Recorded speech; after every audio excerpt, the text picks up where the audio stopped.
3, 2, 1. Juli, kami rasa di tengah dunia yang semakin tidak pasti atau bahkan adanya konflik antar negara misalnya, ini akan terjadinya potensi konflik antar negara.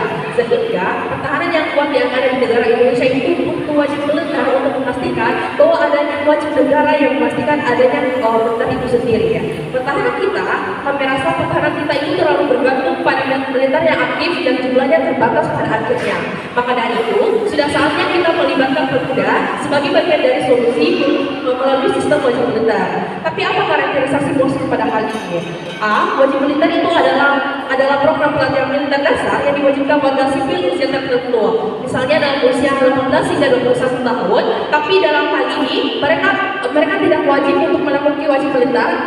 Ketika mereka 18 tahun, pada akhirnya mereka juga bisa melakukan wajib militer usia 19, 20 hingga 21 tahun.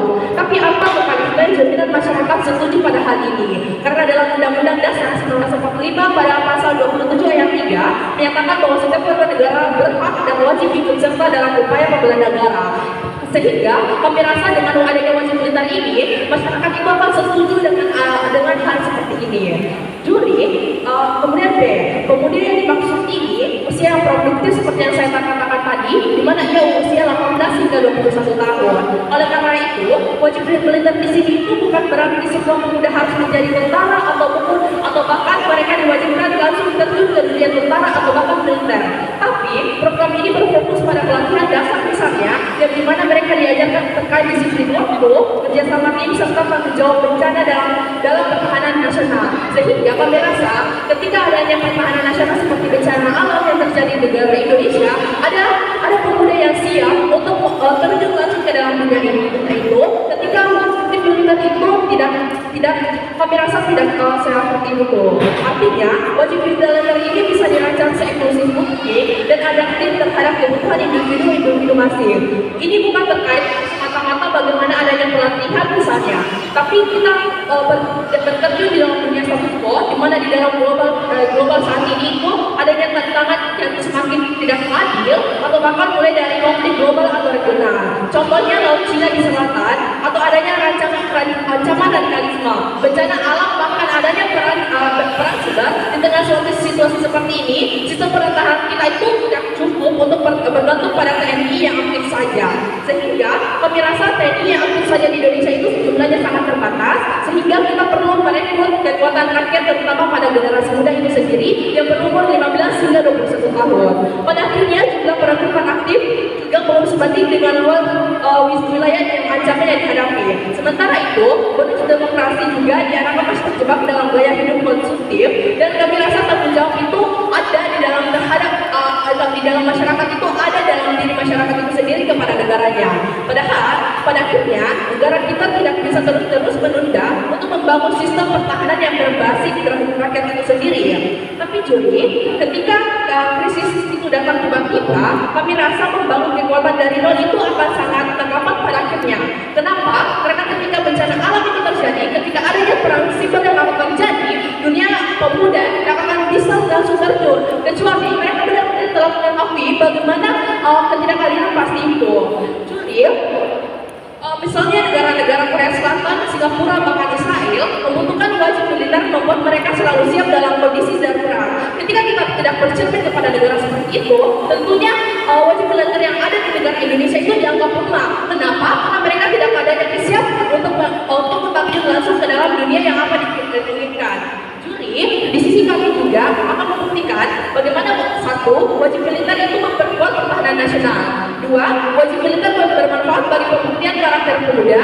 Tapi tiga, wajib militer itu relevan untuk menjawab kebutuhan zaman dan ancaman yang terbatas terkembang. Oleh karena itu, kami rasa ketika kami tidak bercermin ke dalam status quo yang ada, justru itu akan terjadi radikalisme di pihak oposisi ya. Kenapa? Karena di pihak government ini mengapa pemuda itu bisa langsung terjun sehingga mereka bisa melakukan hal yang bisa sewajarnya mereka kerjakan dari rasa tanggung jawab, disiplin waktu, dan juga bahkan adanya peran siber sehingga mereka bisa terjun langsung ke dalam dunia itu. Oke, Juri. Kami rasa juga Indonesia ini berada dalam masa polis demokrasi, jumlah usia mundianya sudah dominan. Oleh karena itu kami bangga berada di pihak proposisi. Tes tes. Pembicara pertama dari tim Pro memaksimalkan waktu. Selanjutnya saya persilahkan pembicara pertama dari tim Kontra. Waktu dimulai saat Anda berbicara. Semua orang berhak memilih arah tujuan mereka nanti. Assalamualaikum warahmatullahi wabarakatuh. Salam Om Swastiastu, Namo Buddhaya, dan salam kebajikan untuk kita semua.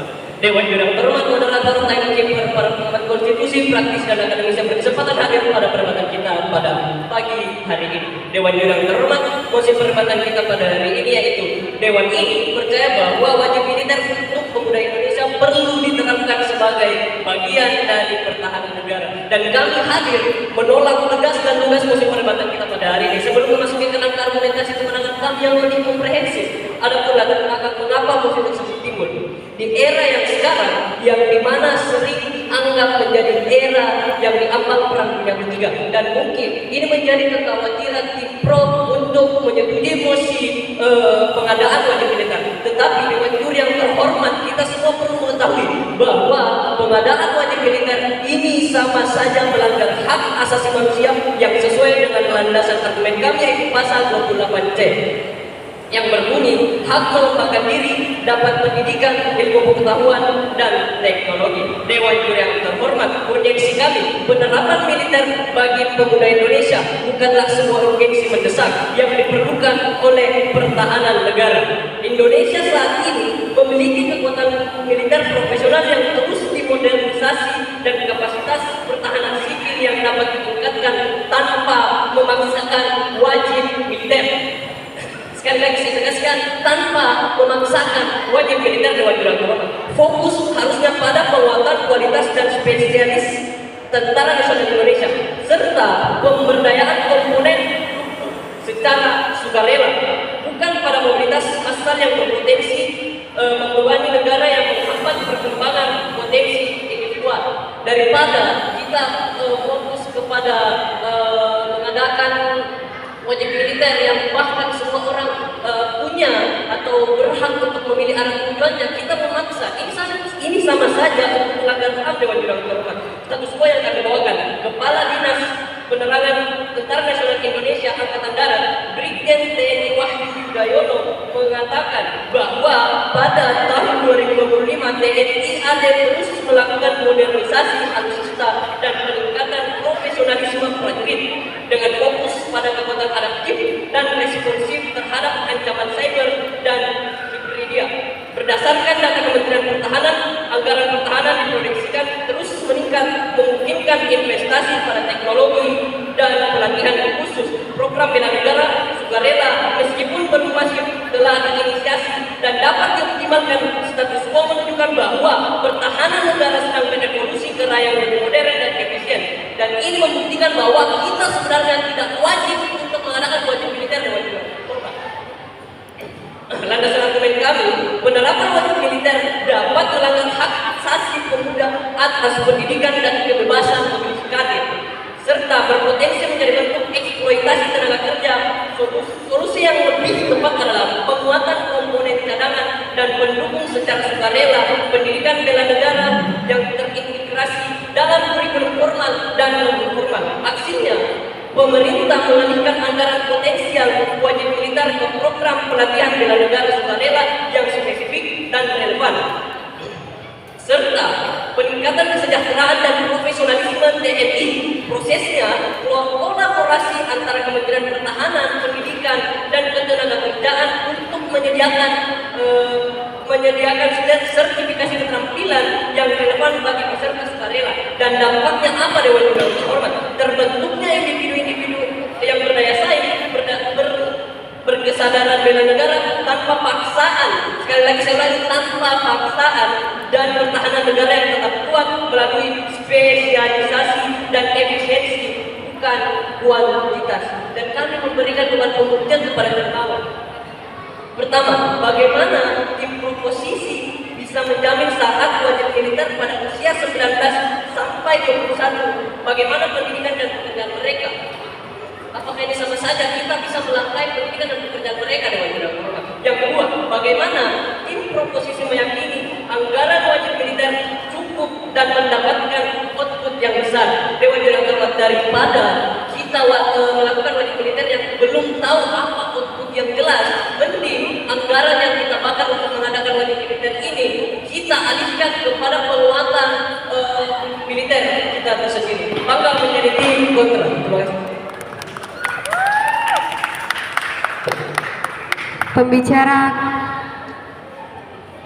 Pembicara pertama dari tim kontra memaksimalkan waktu. Selanjutnya saya persilakan pembicara kedua dari tim pro. Waktu dimulai saat Anda berbicara.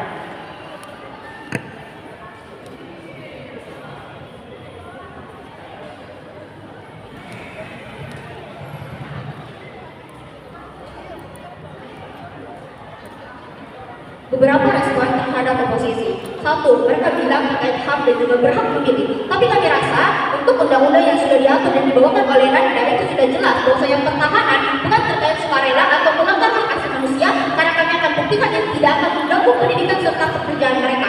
Yang kedua, mereka menggabungkan ini melanggar hak asasi manusia, tapi kami rasa ini adalah kesempatan atas mereka untuk bisa membekali diri mereka untuk bisa siap etis mereka bisa menjaga diri mereka sendiri ketika ada perang dan tidak terlalu bergantung pada TNI itu sendiri. Dan yang ketiga, mereka bilang ini sudah ini tidak urgent karena sudah ada TNI itu sendiri. Tapi kami rasa mereka tidak memahami bahwasanya jumlah personel militer aktif Indonesia itu hanya sekitar 400.000 jiwa. Ini adalah data yang dipublikasi TNI tahun 2024. Dan kalau kita lihat bahwasanya ini sangat kecil dibandingkan total populasi yaitu 278 juta. Jadi rasio militer kita itu hanya sekitar 1:695. Artinya apa yang mereka katakan tidak bisa kita predik. Dan juga Dewan Juara terhormat, mari masuki dunia seperti apa yang dilakukan oleh government.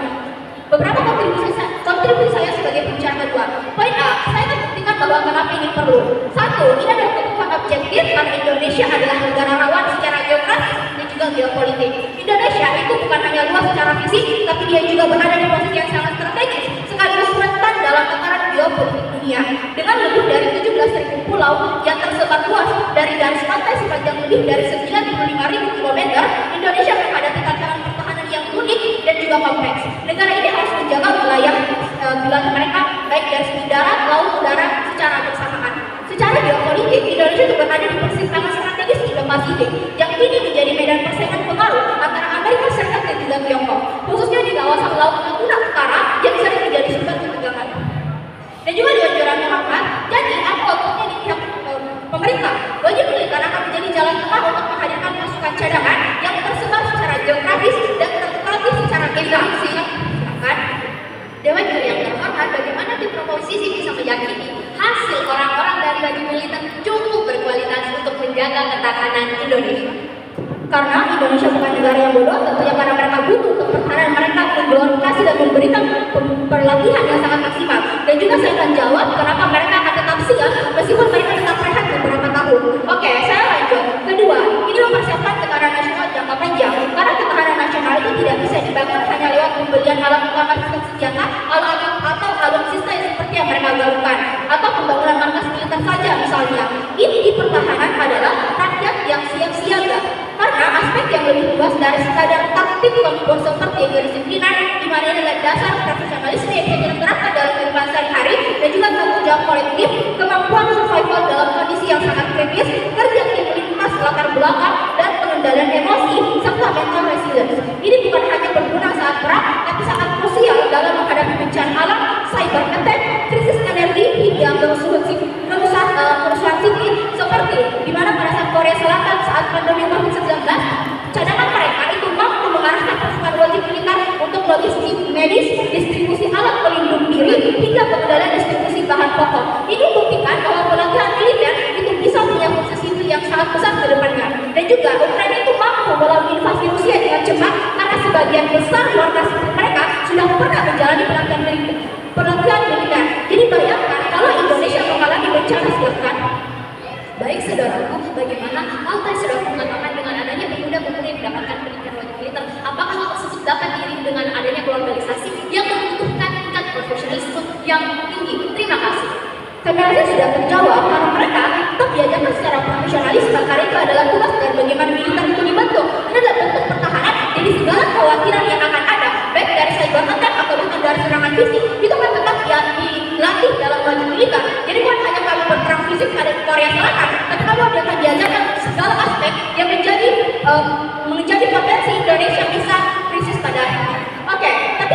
bagaimana signifikasi dampak dan juga mekanisme implementasinya. Kita lihat bahwa saya paket usia kita adalah 18 sampai 21 tahun. Ini tepat setelah mereka lulus SMA. Untuk mahasiswa, maka mereka diberi opsi delayed entry agar mereka tidak terganggu studinya. Kisaran misalnya sebanyak 1 sampai 2 tahun, di mana jalur kecerdasan akan ada di pihak kami untuk mereka yang memenuhi syarat fisik dan psikologis serta bersedia, pelatihan mencakup bela diri, strategi berdasar pengendalian senjata dan lain-lain. Tapi juga akan ada jalur non-konbatan di mana untuk pemuda lainnya yang mencakup pelatihan komunikasi, logistik, penanggulangan bencana, pertolongan pertama, hingga keterampilan digital, pertahanan cyber itu akan tetap ada. Jadi program ini juga memberi penyesuaian untuk teman-teman kita yang berkebutuhan khusus seperti disabilitas, penyakit kronis, tanggungan keluarga berat, dan akan disusun peraturan pelaksana. Jadi dampaknya, satu, ini akan meningkatkan kesiapsiagaan nasional secara merata. Yang kedua, akan ada transformasi sosial, di mana pendidikan karakter berbasis praktik juga akan nyata. Tapi apa jaminannya kalau mereka setuju? Karena berdasarkan undang-undang, dan juga yang kedua mereka siap karena akan ada program yang berkelanjutan. Sekian dan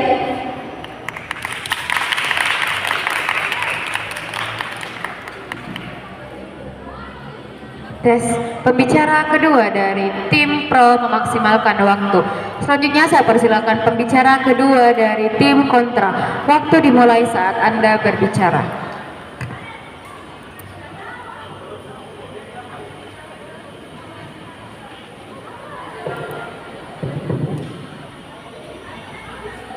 juri, ada dua poin kegagalan dari tim proses posisi.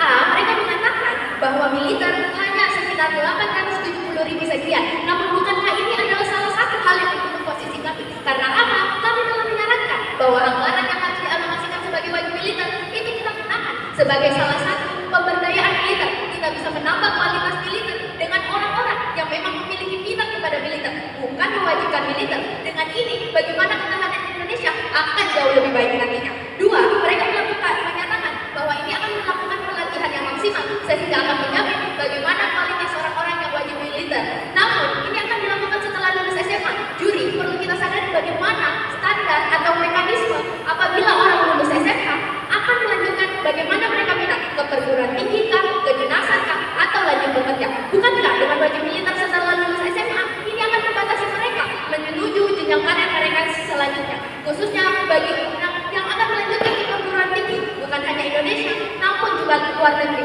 Inilah yang kita dari tadi menyatakan bahwa ini akan melanggar bagaimana hak asasi manusia dalam melakukan pendidikannya. Dan ini melanggar tentang alutsista, bagaimana setiap orang berhak melakukan pendidikan yang mereka mau dengan Sustainable Development Goals yang menyatakan pendidikan adalah prioritas nomor 4 kita.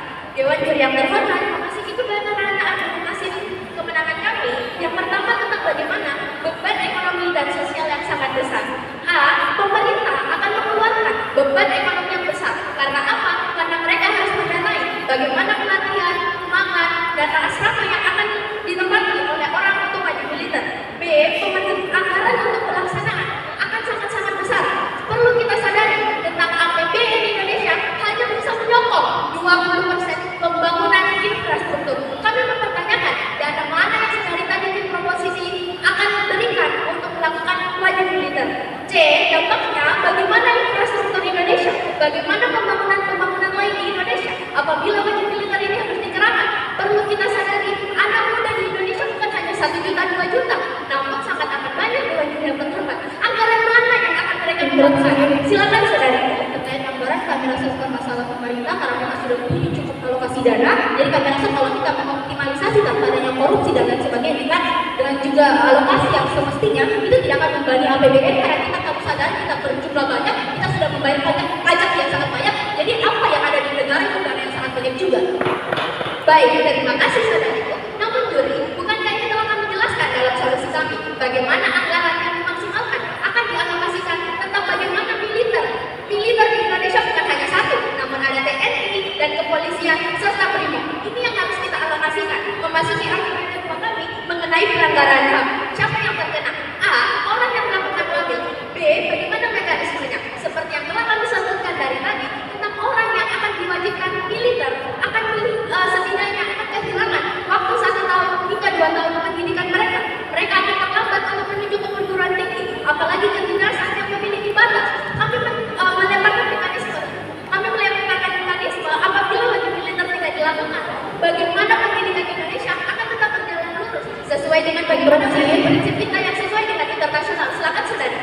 Satu, terkait TNI, kami tidak bisa berkoordinasi hanya bersifat sementara. Bagaimana kalau hanya 100 orang saja yang mau? Maka sedikit paksaan akan memberikan mereka dorongan untuk bisa lebih baik. Karena wajib militer bukan esensi yang buruk, tapi kami belajar bagaimana kami bisa menjadi lebih profesional dan itu berfungsi untuk pendidikan serta pekerjaan. Dewan Juri yang terhormat, memang perlu kita ketahui tentang bagaimana orang yang memiliki minat dengan militer akan jauh lebih baik, akan jauh lebih maksimal nantinya demi menjaga keamanan di Indonesia seperti apa yang mereka khawatirkan. Ini telah menjawab di sisi kami, Juri. C, lalu apa outputnya? Di saat pelanggaran HAM dilakukan, ini sama saja kita melanggar bagaimana landasan Indonesia yang tertuang pada Undang-Undang Dasar pasal 28C yang berbunyi setiap orang berhak mengembangkan diri melalui pemenuhan kebutuhan dasarnya, berhak mendapatkan pendidikan dan memperoleh manfaat dari pengetahuannya. Namun di saat wajib militer dilakukan, maka mereka tidak berhak untuk memilih bagaimana pendidikan yang mereka mau, Juri. Memasuki poin ketiga, tidak efektivitas dalam menghadapi ancaman. Mereka telah membahas tentang bagaimana ancaman di Indonesia yang akan sangat besar nantinya. Namun yang kami pertanyakan, Juri, apakah dengan adanya wajib militer ini akan jauh lebih baik? Di saat orang yang tidak berminat dipaksa wajib militer, apakah ini jauh lebih baik? Apa yang perlu kita terapkan? Kualitas, bukan kuantitas.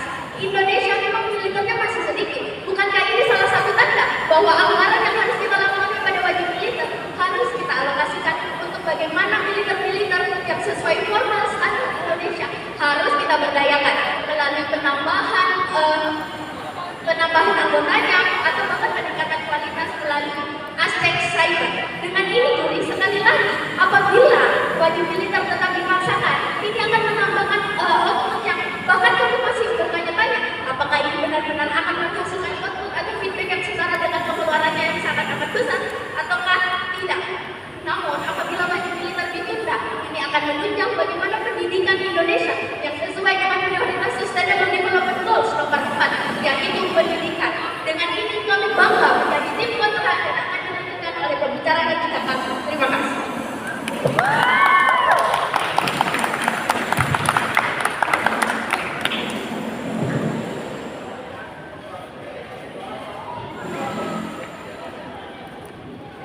Tes pembicara kedua dari tim kontra menyisakan waktu 2 detik.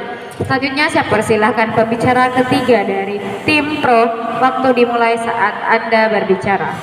Oke, 3 poin bidasar untuk tim kontra. 1, mereka mengatakan bahwa dengan adanya wajib militer ini mengganggu pendidikan. Dewan Juri, transisi dari remaja ke dewasa bukan muda Indonesia masih kurang struktur dan pembinaan karakter. Banyak lulusan SMA dan SMK yang tidak langsung bekerja atau kuliah dan justru mengalami kekosongan identitas, tujuan dan arti hidup, tapi intervensi. Masa transisi ini mudah diisi oleh pengaruh negatif seperti narkoba, kenakalan remaja, geng motor, atau sekedar hidup apatis. Wajib militer bisa menjadi jembatan karakter yang mengisi kekosongan tersebut. Ini membuat pemuda akan menumbuhkan rasa nasionalisme yang konkret, bukan sekadar hafalan lagu wajib. 2, mereka belajar mengolah waktu, emosi dan tanggung jawab hidup. 3, mendapat pengalaman hidup bersama yang membentuk empati dan solidaritas. 2, mereka mengatakan ini bukan minat dari remaja tersebut. Dewan Juri ini bentuk kejagaan diri mereka sendiri. Kita tidak harus selalu bergantung kepada TNI, bukan? Oke, masuk ke poin argumentasi kami. Bagi pihak oposisi, dunia mereka membayangkan adalah dunia yang aman, yang damai, yang bisa dijaga hanya dengan diplomasi dan negosiasi.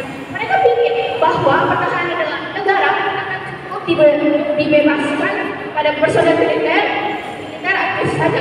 Mereka juga membayangkan bahwa memaksa warga sipil untuk pelajar militer adalah tindakan otoriter, melanggar kebebasan individu dan menciptakan ketakutan dalam masyarakat. Versi mereka adalah dunia di mana netralisasi bisa menyelamatkan negara dan kekuatan bukan sesuatu yang harus dipersiapkan tapi dihindari. Tapi dunia yang kita hadapi hari ini tidak sesederhana itu, Dewan Juri. Realitasnya, konflik bisa terjadi kapan saja, bukan karena kita tidak siap ketika yang lain memilih jalan kekerasan. Lihat saja apa yang terjadi di Ukraina. Mereka juga netral. Mereka juga tidak menentang siapa-siapa. Tapi ketika Rusia datang intervensi, tidak inovasi besar-besaran, tidak semua warga sipil siap. Banyak yang tidak terlatih dan akhirnya apa? Korban paling besar di seluruh rakyat biasa dan bahkan tidak tahu cara melindungi diri. Sekarang bandingkan dengan Malaysia tidak atau Israel, negara yang menerapkan sistem wajib militer. Mereka punya lapisan pertahanan kedua, yaitu rakyatnya sendiri. Saat keadaan darurat datang, bukan cuma tentara yang bergerak, tapi juga warga negara yang sudah dilatih untuk merespon, bukan cuma untuk perang, tapi untuk segala bentuk krisis. Seperti apa? Bencana alam, serangan siber, hingga sabotase politik. Kalau kita terus menghindari membutuhkan kekuatan cadangan nasional, maka kita sedang menggantungkan keselamatan bangsa ini hanya pada satu laporan pertahanan yang kecil, dan itu sangat riskan untuk negara sebesar Indonesia dengan 25,7 juta penduduk. Interupsi. Dewan Juri yang terhormat, sepertinya saudara Ji belum menjawab tentang bagaimana beban pembuktian kami. Yang pertama, bagaimana tim pro menjamin bahwa wajib militer tidak akan menjadi alat untuk indoktrinasi politik atau sarana korupsi seperti apa yang mereka mention. Terima kasih. Oke, saya akan menjawab setelah ini. Lanjut, dengan 25,7 juta penduduk, 17.000 pulau dan garis pantai 95.000 km lebih, kita cuma punya sekitar 400.000 personel aktif. Ini bahkan nggak sampai 0,02% daripada populasi itu. Kalau ada bencana besar atau kalau terjadi konflik, siapa yang bergerak, Dewan Juri? Apakah kita akan membiarkan rakyat sendiri jadi korban karena tidak pernah diajari cara bertahan hidup? Makanya sistem wajib militer dasar ini bukan tentang mempersenjatai rakyat, tapi justru mendidik dan melindungi mereka. Perhatiannya tidak harus keras, tapi harus mendidik. Tapi saya akan tetap memilih pertahanan siber, komunitas krisis, bahkan literasi informasi, biar mereka gak gampang termakan hoax saat darurat.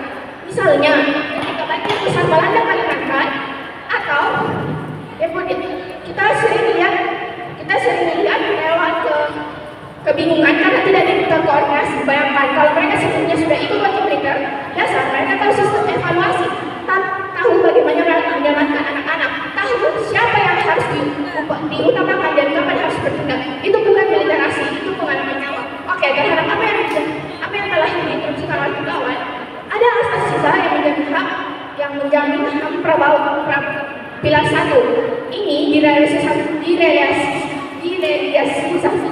maka akan tidak terjadi tindakan di luar goals. Oke, lanjut.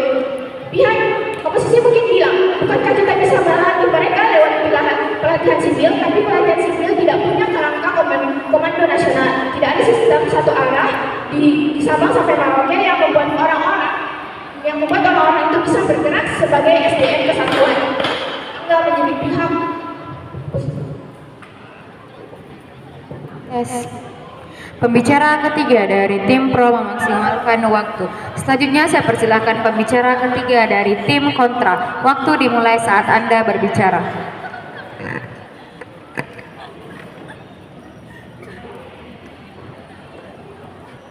Saya akan mulai animasi tenang saya dalam 3, 2, 1. Dewan Juri yang terhormat, saya hadir untuk kembali mempertegas serta memperjelas argumentasi yang telah dibawakan oleh pembicara pertama serta pembicara kedua saya, juga mengelaborasikan dan meluruskan benang merah dari solusi untuk menjawab kekhawatiran dari saudaraku tim pro. Namun sebelum memasuki ranah argumentasi kemenangan kami, izinkan saya terlebih dahulu untuk memidas apa yang telah dikatakan oleh saudaraku dari tim pro. Setidaknya ada dua. Pertama, ia mengatakan bahwa tidak akan bergantung pada TNI. Dewan Juri yang terhormat, justru itu kami hadir untuk bagaimana kami mampu memaksimalkan tugas TNI yang sebenarnya. Lalu dua, ia mengatakan bahwa dunia yang kita hadapi tidak sesederhana itu. Artinya Dewan Juri yang terhormat, ia seperahu dengan kami bahwa kami perlu menyiapkan individu dengan tingkat profesionalisme yang tinggi untuk menghadapi era 4.0. Lalu masuk ke ranah argumentasi kemenangan kami. Yang pertama, terima kasih. Yang pertama, beban ekonomi dan sosial yang sangat besar. Dewan Juri yang terhormat telah disinggung oleh pembicara kedua saya bahwa studi kasus Korsel tahun 2023, anggaran pertahanan Korsel tembus 43 miliar USD atau 650 triliun. Terus artinya, ya silakan saudara. Kontradiktif kalau mereka bahas terkait anggaran, tapi mereka mau memaksimalkan TNI, otomatis mereka mau menambah jumlah angkatan TNI. Itu artinya mereka selama puluhan tahun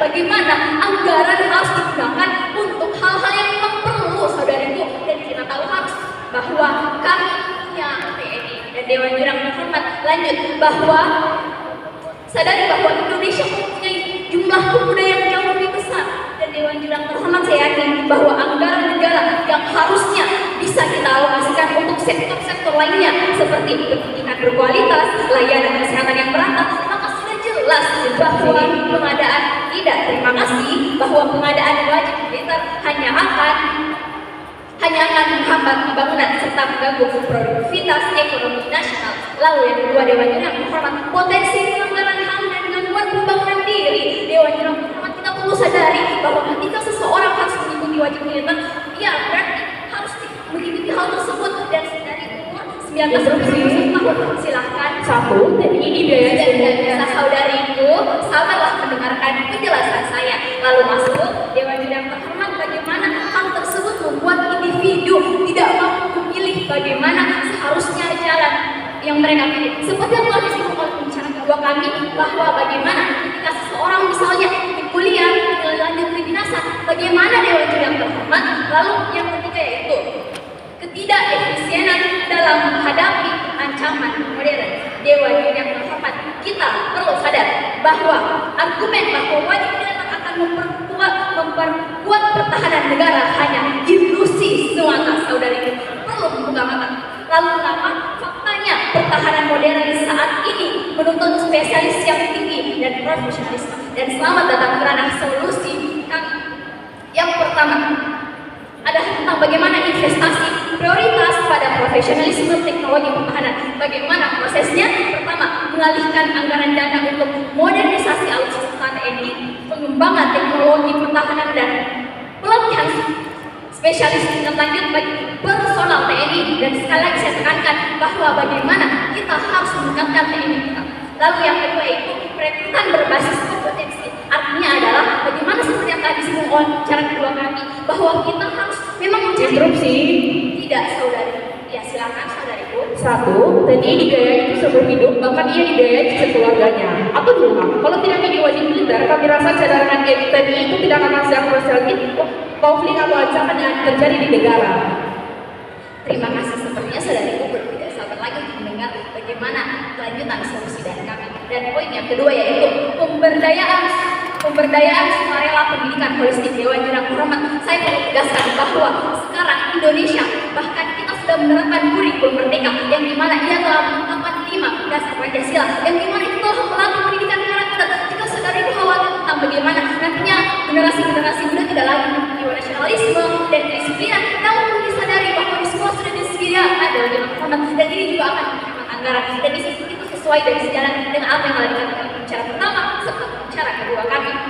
Lalu Dewan Jurang Terhormat yang terakhir yaitu bagaimana pendidikan wawasan kebangsaan mengintegrasikan nilai-nilai pluralisme, tanggung jawab sosial, dan kesadaran bela negara dalam kurikulum pendidikan formal dan sekolah dasar hingga perguruan tinggi. Dan itulah mengapa Dewan Jurang Terhormat saya secara tegas dan lugas sekali lagi menyatakan bahwa kami kontra atas posisi perdebatan yang menyatakan bahwa harus diadakannya wajib militer di Indonesia, dan bangga menjadi tim kontra. Terima kasih. Baik, pembicara ketiga dari tim kontra menyisakan waktu 3 detik. Selanjutnya kita memasuki sesi replay speech.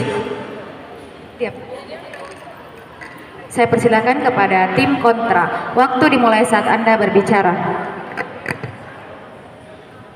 Juri, masih perdebatan kita membahas tentang bagaimana Dewan ini menyetujui atas wajib militer harus dilaksanakan. Tapi sekali lagi, kami kontra atas posisi perdebatan kita. Juri, mengikuti alur perdebatan kami, ada banyak hal yang perlu kita pertimbangkan. Satu, di mana mereka terus-menerus mengatakan bahwa wajib militer di usia 19 hingga 21. Karena itu usia produktif. Di saat mereka mengatakan itu usia produktif, bukankah mereka sejalan dengan kami? Di saat orang pemuda seharusnya melanjutkan bagaimana karir pendidikan mereka malah terpuruk dengan adanya wajib militer. Kami telah menjelaskan solusi kami tentang bagaimana anggaran yang besar itu harusnya untuk wajib militer, namun kita belum tahu bagaimana outputnya. Kita alihkan dengan pendidikan yang berkualitas, tentang bagaimana kita pengembangan dalam bidang kemiliteran yang telah dijelaskan oleh pembicara ketiga kami, karena pada nyatanya quality over quantity. Kami terus-menerus menjelaskan apa kekhawatiran dari tim proposisi yang sedari tadi mereka tidak pernah mau melihat kami. Mereka terus mengatakan bahwa ada kontradiktif antara anggaran dengan alokasi. Namun juri yang kami maksud, kenapa anggaran itu kami anggap besar? Karena anggaran itu belum kami ketahui apakah itu ada outputnya ataukah tidak. Kami melemparkan 3 beban pembuktian kepada tim proposisi, namun tim proposisi hanya mampu menjawab 1 beban pembuktian, lalu mengatakan 2 beban pembuktian kami yang bahkan tidak mereka jawab dalam solusi kami. Sedangkan kami telah memaparkan bagaimana solusi kami dengan secara detail, dengan mekanisme yang jelas. Namun mereka hanya mengatakan mekanismenya pada usia 19 hingga 21, 19 hingga 21, yang kami tidak tahu apakah ada jaminan untuk pendidikan mereka selanjutnya. Bukankah itu akan menghalangi bagaimana minat pemuda-pemudi Indonesia nantinya? Kami terus-menerus menegaskan bahwa anggaran sebesar ini dengan keefektivitasan yang masih tanda tanya seharusnya dialihkan untuk sesuatu yang jauh lebih baik dan jauh lebih optimal, dan kita ketahui bagaimana dampaknya. Bangga menjadi tim kontra.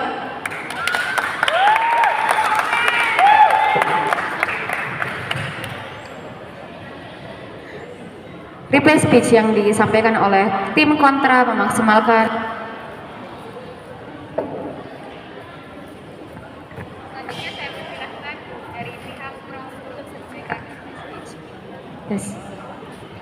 waktu dimulai saat Anda berbicara.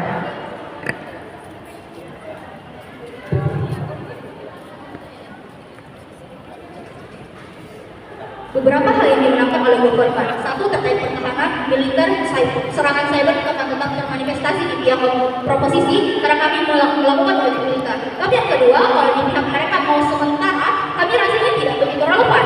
Bagaimana kalau semisal yang ingin adalah 100 orang? Sementara saya sudah jelaskan bahwasanya kondisi di Indonesia sangat rentan terkait gangguan yang akan ada dari pihak eksternal. Jadi kami rasa kita tidak bisa terlalu bergantung pada TNI. Tapi saya jelaskan yang kedua, terkait argumentasi mereka itu sudah saya bantah semua.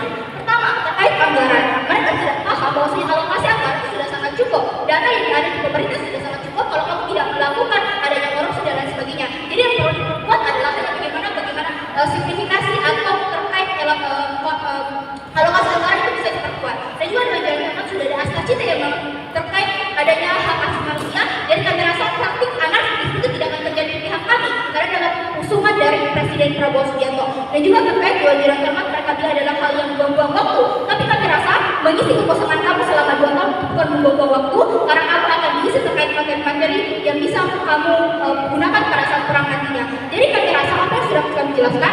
Pertama, kami sudah jelaskan kenapa kami menang dengan beberapa alasan.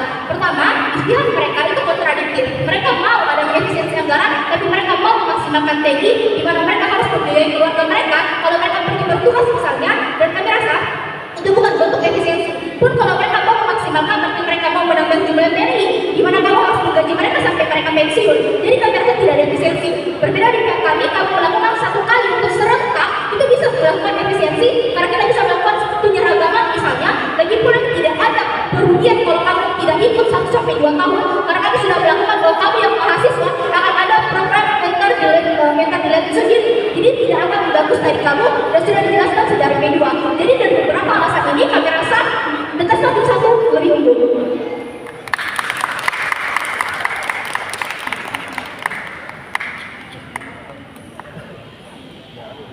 replay speech yang disampaikan oleh tim pro memaksimalkan waktu. Selanjutnya kita sampai ujung debat pada tes.